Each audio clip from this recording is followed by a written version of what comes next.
Pour ceux qui ne le savent pas, il y a plus de 1400 ans, il s'est produit un événement climatique dans le monde que les gens de l'époque n'ont pas pu expliquer.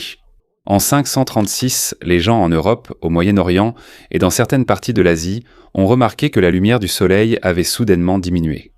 Le soleil était encore visible, mais sa lumière restait pâle et faible. C'était comme si le soleil était couvert par d'épais nuages, même s'il n'y avait pas de tempête à l'horizon. L'historien romain Procope a écrit que la lumière du soleil ressemblait presque à celle de la lune. Cassiodore a rapporté que sa chaleur était faible, que les ombres étaient rares même à midi, et que le cours normal des saisons semblait perturbé. Le soleil n'a pas complètement disparu. Ce qui s'est passé, c'est qu'une énorme quantité de petites particules dans la haute atmosphère a bloqué une partie de ses rayons. Comme la chaleur atteignant la Terre était insuffisante, le temps est soudainement devenu froid. Il y a eu du givre même en dehors de l'hiver. Dans certains lieux, les cultures ont été détruites avant la récolte. Une faible récolte épuise vite les réserves alimentaires. Les prix augmentent, les gens ont faim et leurs organismes deviennent plus vulnérables aux maladies. Ce n'est pas seulement un pays qui a vécu cela. Il existe de vieilles données provenant de la Chine concernant un froid inhabituel, des récoltes retardées et un mauvais temps. En Europe, on a également signalé un faible ensoleillement et un été froid. Cela montre que ce n'était pas simplement un changement climatique local ordinaire, mais pendant de nombreux siècles, personne ne savait vraiment quelle en était la cause. À l'époque, il n'y avait ni satellite, ni station météorologique moderne, et les gens ne pouvaient pas savoir si une catastrophe majeure avait eu lieu ailleurs dans le monde. Mais ils ont fini par découvrir la cause. Les preuves de ce qui s'est passé ne se trouvent pas seulement dans les anciens écrits. Il y a aussi une trace claire à l'intérieur des arbres. Chaque année qu'un arbre vit, il ajoute une nouvelle couche à son tronc. Lorsque l'on coupe un arbre, on peut voir ces couches sous forme de cercles concentriques, appelés cernes. Lorsque le temps est favorable et qu'il y a assez d'eau et de soleil, l'arbre pousse plus vite. En général, l'anneau formé est plus large. Lorsque le temps est très froid, sec ou que les conditions sont mauvaises, la croissance ralentit. L'anneau est alors plus étroit. C'est pourquoi un arbre ressemble à un registre naturel. Chaque anneau contient des informations sur les conditions météorologiques. L'année où cela a été découvert, l'un des pionniers de cette étude était Mike Bailey de l'université Queen's de Belfast. Il a commencé par la physique avant de travailler en dendrochronologie, l'étude et la datation des cernes des arbres. Son équipe a combiné les motifs provenant des arbres vivants, du vieux bois dans les bâtiments, des sites archéologiques et des chênes conservés dans les zones humides.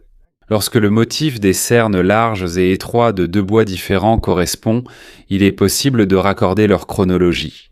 De cette manière, ils ont pu établir une chronologie continue qui remonte à des milliers d'années dans le passé.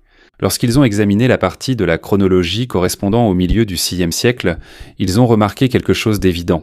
Les cernes du chêne irlandais sont soudainement devenus très étroits en 536. Il y a eu une légère amélioration après cela, mais cela s'est de nouveau détérioré dans les années suivantes. Cela signifie qu'un événement majeur a empêché la croissance normale des arbres. Et ce problème n'a pas été observé uniquement en Irlande. On retrouve les mêmes signes dans les cernes des arbres en Finlande, dans d'autres parties de l'Europe, en Sibérie et en Amérique du Nord. Au Chili, il y a aussi eu une forte diminution de la croissance estivale des arbres. Ces endroits sont très éloignés les uns des autres. Ils n'ont pas le même climat et ce ne sont pas les mêmes espèces d'arbres. Mais tous ont montré des signes de stress intense en même temps. Dans certains échantillons, les scientifiques ont aussi observé des dommages dus au gel. Des cellules normalement formées durant le froid sont apparues dans la zone de l'anneau attendue pour les mois chauds. C'est un message clair des arbres. Un froid intense est soudainement survenu à une période inhabituelle. L'écrivain historien David Keyes a remarqué l'importance de cette preuve après avoir entendu parler de la recherche sur les cernes des arbres en 1994. Il a commencé à chercher des liens possibles avec les sécheresses, les famines, les migrations, les guerres, les épidémies et l'effondrement des sociétés au VIe et VIIe siècle.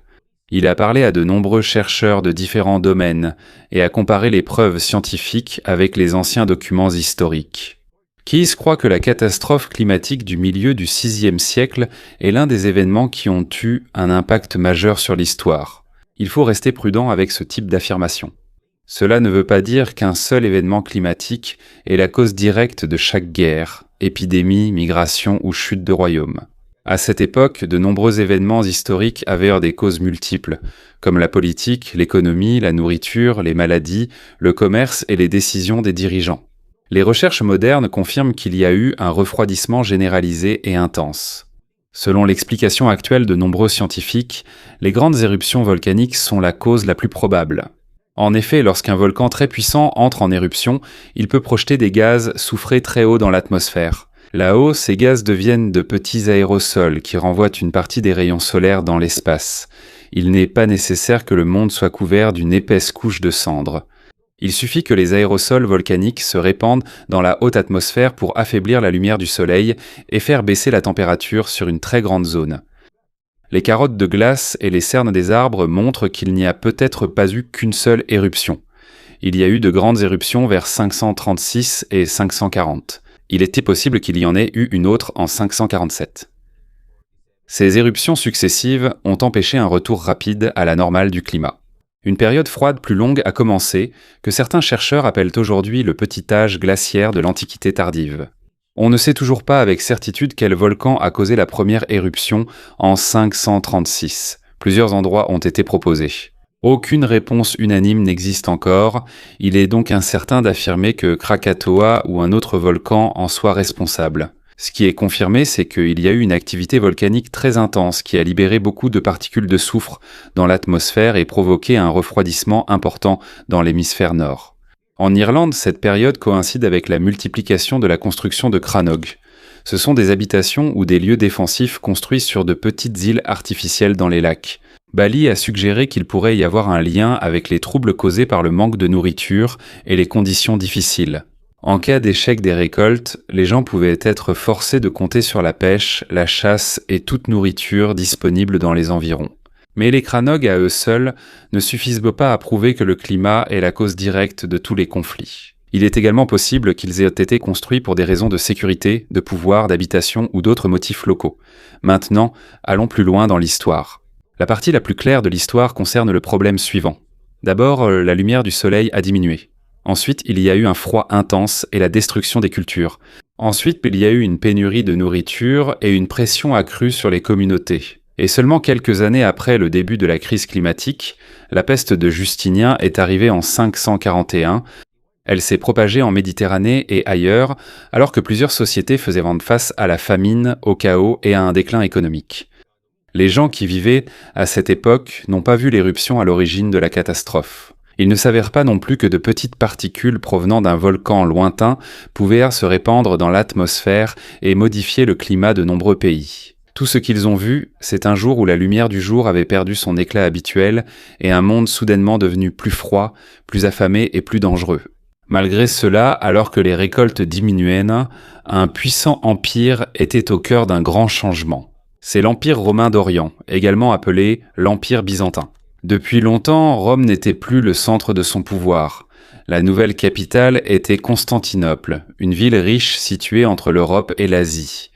De nombreux navires, marchands, soldats, aliments et produits provenant de différentes parties du monde y passaient. À cette époque, l'empereur Justinien était au pouvoir. Il voulait ramener sous le contrôle de l'Empire les anciens territoires de Rome en Occident. Sa campagne militaire était vaste. Son gouvernement avait de nombreux projets. Et la construction de grands bâtiments se poursuivait. Mais alors qu'il essayait de renforcer l'Empire, un phénomène étrange dans le ciel a été remarqué par les gens qui vivaient à cette époque. L'un d'eux était Jean d'Éphèse, un évêque chrétien et historien. Selon ce qu'il a écrit, la lumière s'est restée faible pendant de nombreux mois. On ne pouvait bien la voir que pendant certaines parties de la journée, et même alors, sa lueur restait pâle.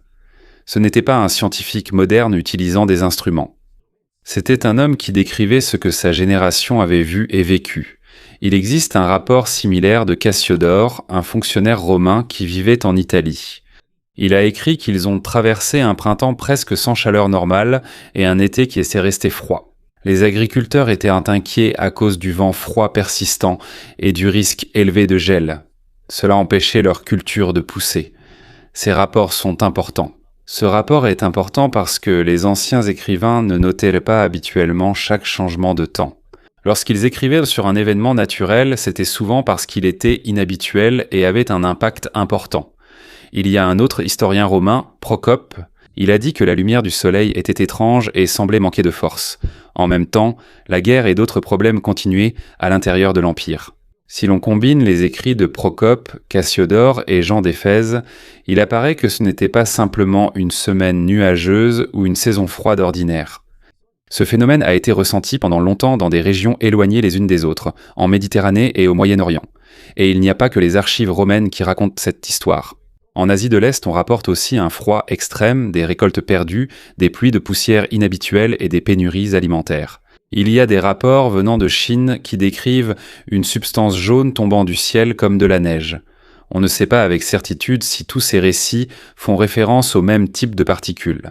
Certains pourraient être causés par des tempêtes de poussière, des matériaux volcaniques ou d'autres phénomènes locaux. Mais l'apparition simultanée de problèmes alimentaires et climatiques montre que des changements d'une grande ampleur sont en cours.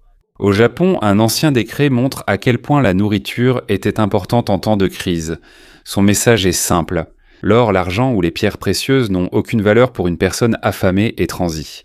Cela montre que le problème ne tient pas seulement à la couleur inhabituelle de l'histoire. Le plus grand danger vient de la terre. Lorsque la récolte est détruite, il n'y a pas assez de grains pour les familles, les soldats et les villes.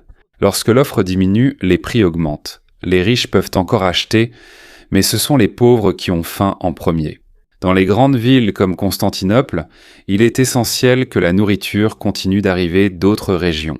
Des problèmes dans la production, le transport ou les routes commerciales peuvent toucher de nombreuses personnes, rendant la situation encore plus critique. La question est, qu'est-ce qui peut provoquer simultanément des conditions inhabituelles dans des régions éloignées les unes des autres ?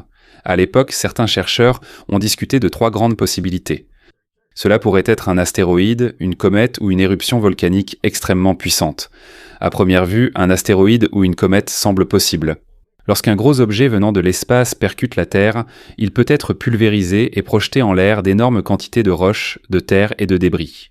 Lorsqu'ils atteignent la haute atmosphère, ils peuvent bloquer une partie de la lumière du Soleil. C'est l'une des raisons pour lesquelles la théorie de l'impact a été étudiée pendant longtemps. Mais il faut qu'un objet extrêmement grand percute la Terre pour affecter le climat de nombreuses régions pendant une longue période. Un astéroïde est un gros rocher qui orbite dans l'espace. Une comète, quant à elle, est composée de glace, de poussière et de roches. Lorsqu'elle s'approche du Soleil, sa surface chauffe et une queue lumineuse se forme, visible depuis la Terre. Lorsqu'un astéroïde ou une comète de très grande taille percute la Terre ferme, cela n'entraînera pas seulement un ensoleillement atténué. Cela laissera un immense cratère, provoquera une explosion extrêmement puissante, de vastes régions connaîtront de violents tremblements de terre et les communautés proches du site d'impact pourraient être brûlées ou détruites. Si cela tombe dans la mer, cela peut provoquer un tsunami gigantesque. Les vagues frapperont les côtes et laisseront des traces évidentes de destruction massive. Mais il n'existe aucun cratère connu du VIe siècle d'une taille suffisante pour expliquer le refroidissement survenu à cette époque. Il n'y a pas non plus de preuves archéologiques claires d'un tsunami massif simultané sur les côtes du monde à cette époque. Et même si de nombreux récits anciens parlent d'un soleil faible, de froid et de pénurie de nourriture, ils ne décrivent pas clairement un objet gigantesque tombant du ciel. Il est difficile d'imaginer qu'un impact assez puissant pour changer le climat puisse passer inaperçu auprès de n'importe quelle civilisation. Certains chercheurs ont déjà suggéré que la comète aurait pu exploser dans la haute atmosphère sans atteindre le sol. Dans ce cas, il se pourrait qu'il n'y ait pas de grand cratère. Mais cela reste une hypothèse, il n'y a pas suffisamment de preuves physiques pour en faire l'explication principale. D'anciennes études évoquaient un événement cométaire, mais des preuves ultérieures soutiennent davantage les éruptions volcaniques. Il y a un autre problème avec la théorie de l'impact. Une collision d'astéroïdes ou de comètes laisse généralement des matériaux spéciaux sur le sol. Cela peut inclure une grande quantité de certains métaux, des minéraux choqués, de petits fragments de roches fondues ou des particules provenant de l'espace. À ce jour, il n'existe aucune couche claire datant du milieu du VIe siècle qui prouve un impact cosmique massif. Cependant, d'autres matériaux ont été trouvés dans la glace provenant de la même période. Soufre. Dans les carottes de glace du Groenland et de l'Antarctique, les scientifiques ont trouvé des couches qui montrent qu'il y a eu de grandes éruptions volcaniques au 7e siècle. Une carotte de glace est un long morceau de glace prélevé dans les parties profondes d'un glacier. Au fil des années, à mesure que la neige s'accumule, de petites particules provenant de l'atmosphère y sont piégées et stockées. C'est comme un long enregistrement de l'air ancien de la Terre. Lorsqu'une couche contient beaucoup de sulfate, c'est un signe fort qu'une grande éruption volcanique s'est produite à l'époque où cette partie de la glace s'est formée. C'est une preuve que la théorie de l'astéroïde ne peut pas fournir. Il ne s'agit pas seulement de poussière dans l'atmosphère, sa signature chimique indique une activité volcanique. Selon les recherches modernes, il existe des signaux volcaniques clairs liés aux épisodes de refroidissement extrêmes en 536 et 540. Ces éruptions correspondent de mieux aux témoignages faisant état d'une faible luminosité, d'été froid et de problèmes de croissance des plantes par la suite. Cela ne veut pas dire que les Romains ont vu le volcan lui-même. Il se peut qu'il ait été très loin de Constantinople et de l'Italie. Il est aussi possible que les gens vivant près du lieu de l'éruption ne savaient pas à quel point ces effets seraient étendus. Ce que les habitants de l'Empire romain voyaient c'était le résultat. Un ciel étrange, un temps froid et un danger croissant pour leur approvisionnement alimentaire.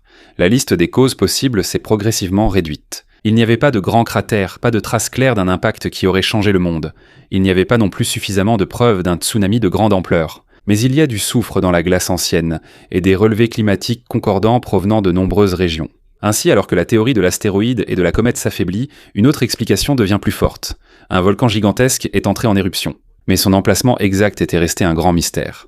Cependant, toutes les questions n'ont pas disparu immédiatement. Il y avait une autre théorie à l'époque. Peut-être que ce n'est pas une comète entière qui est tombée sur Terre. Il est possible qu'elle se soit fragmentée en plusieurs morceaux et qu'ils aient explosé simultanément dans l'atmosphère. On appelle cela une explosion aérienne. Un exemple est l'événement de Tunguska en Sibérie en 1908. Un objet venu de l'espace a explosé avant de toucher le sol. Cela n'a pas créé un grand cratère, mais l'onde de choc a abattu un nombre immense d'arbres. C'est pour cette raison que Mike Bailey a pensé que de nombreux fragments de comètes avaient pu exploser en même temps au VIe siècle, selon les études, et la quantité de petites particules laissées dans l'atmosphère. Cela pourrait, selon lui, affaiblir la lumière du soleil. Il a même essayé de relier cette théorie aux légendes concernant le roi Arthur.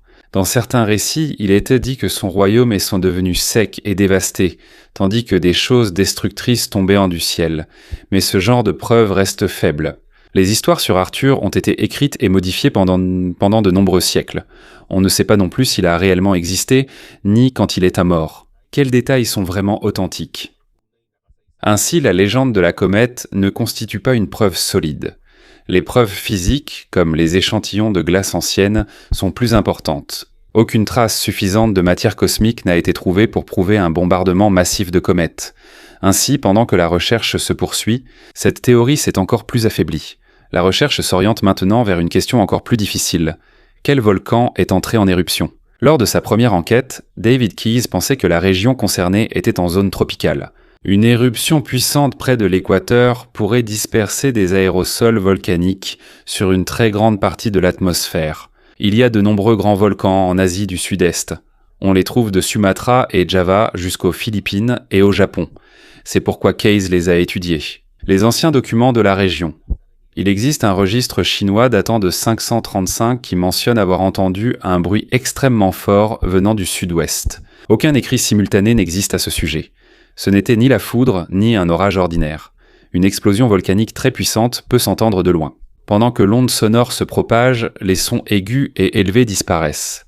Ce qui reste, c'est un grondement sourd, comme un tonnerre lointain. Mais un seul bruit ne suffit pas pour savoir d'où il vient. Keyes a également trouvé une histoire. D'après une collection de chroniques japonaises appelée le Livre des Rois, on y décrit un tonnerre puissant, des secousses de la terre, une obscurité intense, des tempêtes et de grandes inondations. L'histoire raconte aussi qu'une grande terre s'est divisée et qu'une séparation s'est formée entre Java et Sumatra. Pour Keyes, cela pourrait être le souvenir d'une éruption gigantesque. Et entre Java et Sumatra, il y a un volcan célèbre, Krakatoa. Krakatoa est célèbre à cause de son éruption en 1883. Son explosion a été extrêmement puissante et a provoqué d'énormes tsunamis. Plus de 36 000 personnes sont mortes, la plupart à cause des vagues qui ont frappé les côtes. Après l'éruption, une grande partie du volcan s'est effondrée. Dans les décennies suivantes, une nouvelle île volcanique est sortie de la mer. On l'a appelée Anak. Krakatao, ce qui signifie « enfant du Krakatoa ». Vu l'ampleur de cette ancienne éruption, les chercheurs ont envisagé cette hypothèse. Il se pourrait qu'une éruption encore plus importante se soit produite là-bas autrefois. De plus, d'épaisses couches de dépôts volcaniques ont été trouvées autour du Krakatoa. Il est possible que ceux-ci proviennent d'une ancienne éruption, plus puissante que celle de 1883. Une équipe de recherche s'est rendue sur les îles pour chercher du charbon de bois entre les couches volcaniques.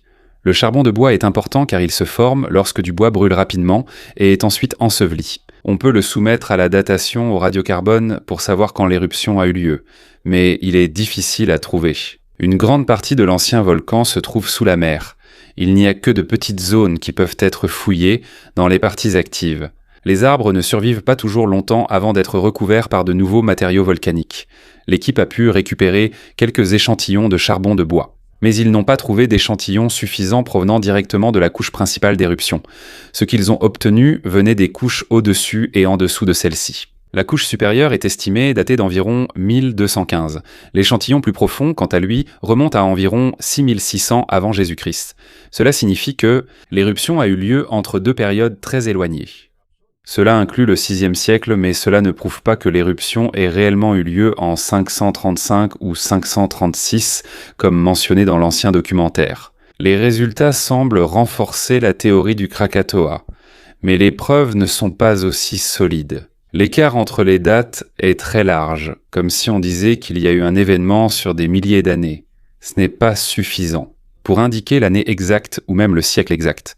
Il y a aussi un problème avec le livre de Bucode, la version utilisée dans la théorie. La théorie a seulement été assemblée au XIXe siècle, bien qu'il soit possible qu'elle provienne de récits beaucoup plus anciens. Il n'est pas clair à quel point la date est précise, ni quels sont les véritables détails anciens mentionnés.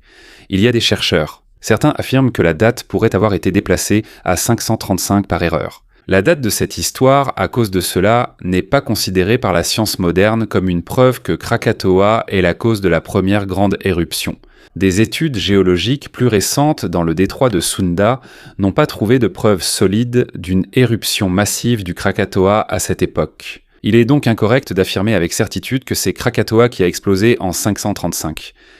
La réponse la plus précise est celle-ci. On ne sait toujours pas avec certitude quel volcan a causé la première éruption à la fin de 535 ou au début de 536. Il y a de nouvelles études. Elles indiquent qu'il pourrait y avoir eu plusieurs éruptions presque successives. Il est possible que plusieurs volcans dans l'hémisphère nord aient explosé en même temps ou à des périodes proches. Et le problème ne s'est pas arrêté là.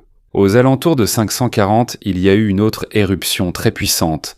Elle venait probablement des tropiques, et cela a encore prolongé la période froide. Le volcan Ilopango, au Salvador, a parfois été désigné comme la source possible de cette éruption.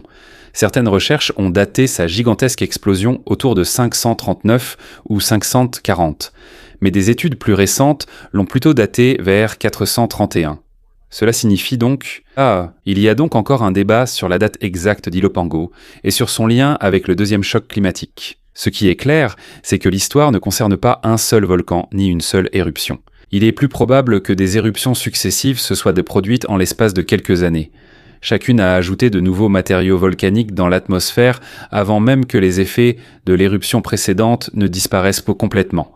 Lorsqu'une éruption puissante envoie des gaz soufrés dans la stratosphère, les aérosols qui s'y forment peuvent y rester longtemps. Si une autre éruption survient ensuite, elle augmente encore le blocage de la lumière du soleil. C'est comme une blessure qui n'est pas encore guérie mais qui est de nouveau touchée. À cause de cela, le climat normal n'a pas pu se rétablir rapidement.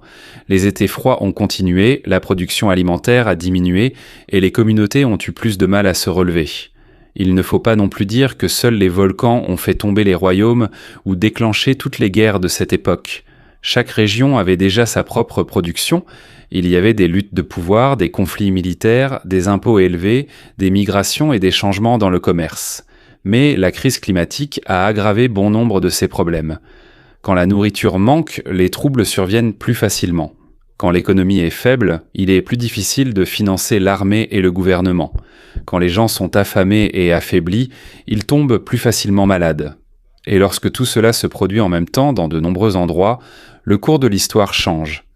L'une des découvertes les plus importantes du mystère du VIe siècle, c'est qu'aucune comète n'a été prouvée comme cause, ni que le Krakatoa ait été le seul responsable. Les preuves les plus solides pointent vers une série de grandes éruptions volcaniques, dont une éruption encore inconnue en 536 et une autre très puissante quelques années plus tard. Nous ne connaissons peut-être pas encore le nom de tous les volcans, mais leurs effets sont clairs. En peu de temps, des éruptions dans des endroits éloignés ont envoyé des matériaux dans la haute atmosphère. Ensuite, pendant de nombreuses années, des millions de personnes ont connu un temps froid, des pénuries alimentaires, des maladies et des troubles, même s'ils n'ont pas vu et ne savaient pas d'où venait la catastrophe. Un volcan lointain peut être invisible depuis une ville, mais si son éruption est assez puissante, sa fumée peut changer la vie du monde entier.